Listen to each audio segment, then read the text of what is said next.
tanong to ni Slime You Out. Pinapaaral ako ng parents ko sa mamahaling eskwelahan. Third year college na ako ngayon. Nagbabayad sila ng malaking tuition fee para magkaroon ako ng magandang kinabukasan. Pero ang gusto ko talaga ay mag-rap at mag-business. Dapat ko bang suwayin ang mga magulang ko?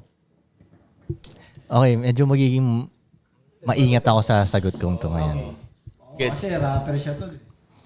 Oh, kasi At mag-business. hindi ko masasabi na kung ako yan, iba yung gagawin ko. Hindi ko kasi siya kilala eh. Gets. Pwedeng gusto niya mag-rap at mag-business, pero hindi ko alam kung pang dun ba talaga siya eh. Kasi kung ako yan, gagawin ko talagang, okay, kahit, fuck it. Atake ako ng business ko, di ba, at rap. Dahil kasi yung sa tiwala ko, pagkakilala ko sa sarili ko, na kaya ko. Yun, sureball ako na kaya ko to eh. At kung magkamali man ako, Kaya ko pa rin. or at least pagkabaga sisi ko sa sarili ko. Basta parang ganun ang dating eh, di ba? So, hindi ko maano sa kanya yan. Baka kuhain niyo yung advice ko na, sige, wag mo na ituloy yung pag-aaral mo. Eh, hindi naman siya pangganunan pala. Di ba? Sa pagkakilala ko lang sa sarili ko, kaya ko. Na papasok ako, na ititigil ko yung Tsaka pag-aaral depende ko. kung anong relasyon mo sa magulang mo. Kasi baka hindi mo kayang suwayin yun. Pwede rin. Pwede rin. Ay, sorry. Kung nung mas bata nga ako, yung sasabihin ko niyan, suwayin mo eh. Pero sa ngayon, Third year college na? Hindi, ngayon, kung nung mas bata ako, ganun yung masasabi ko. Pero sa ngayon, na-realize ko na, huwag mo talagang suwayin yung magulang mo. Huwag talaga. Mahirapan ka. Kasi susuportahan ka niya mag-rap at mag-business kung nakikita naman ng magulang mong kaya mo yan eh. I doubt na hindi ka suportahan yan. Hindi. Paano yung sa pag-aaral nga? Hindi, yun nga. So, halimbawa, makita ng magulang niya na, ang galing nito mag-rap, ang galing nito mag-business, tapos magsabi ka sa magulang mo, titigil muna ako kasi magpo-focus ako dito. Papayag yun, sure ako. Well, Pag nakita niya. O, ipakita niya nakita muna, ng wag magulang. muna Pag nakita niya kaya magsalita, mo. no? Oh, halimbawa, yung mga batang sumikat sa TikTok and everything, di ba hinahayaan naman ng magulang, sige, tigil ka muna.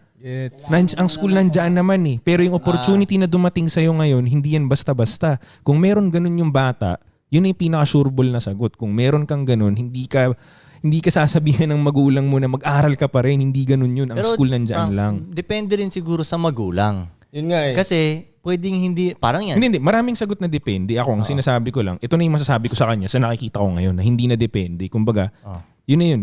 Kumbaga, straight to the point na hindi na depende ganito, depende ganyan. Yun yung nakikita ko na. Kung tinatanong mo pa yan ngayon, baka nagdududa ka nga rin sa sarili mo. Yun, baka. Pa rin kaya. Yeah. Baka. Diba? So kung nagdududa ka sa sarili mo ngayon, malamang yung magulang mo nagdududa rin sa'yo. So ang sagot ko dyan, galingan mo muna. Kasi pag hindi ka nagdududa sa sarili mo, yung magulang mo hindi rin nagdududa sa'yo, nagpapakita ka ng resulta, sila mismo magpapadrop out sa'yo, sure ako. Suportahan ka niyan sa kung anong career yung gusto mo. Kahit nga wala ka pang resulta, pero makita nilang eager ka talaga na gawin yung gusto mo. Yun. Tama yun. Diba? So hindi mo kailangan suwayin, hindi kailangan umabot sa point na meron kayong parang pagtatalo o may susuwayin ka. Hindi, ipakita mo na kaya mo, walang susuwayin, susuportahan ka pa nga eh. Pero let's say, kunyari, nalagay siya dun sa magulang na talagang... Matigas talaga. Kahit kaya naman ni bata na mag-business, pero si magulang, ang gusto niya talaga, hindi. Gusto ko talaga masabi sa mga friends ko na pagtapos ko yung anak ko. Kunyari talagang ganun siya na saradong-sarado, di ba? So let's say, pero kunyari, let's say, tiwalang-tiwala to si lalaki na kaya niyang gawin. Pwede niyang suwayin. Kung susuway ka, 100% mo din. 100% Hindi siya, yung suway na nandun ka pa rin sa bahay, sumusuway ka lang. Hindi, bumounce ka. Like, di ba? Have the balls na bumounce ka. Suwayin mo 100%.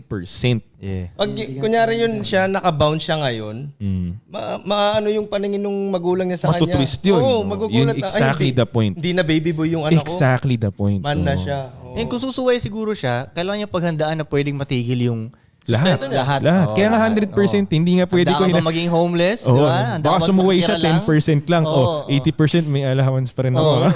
Bawasan mo lang 10% yung allowance ko kasi 10% lang naman yung suway ko eh. Hindi naman pwede yun. Susuway diba? siya, tapos paggabi, kukuha siya ng Vienna sauce. Parang ako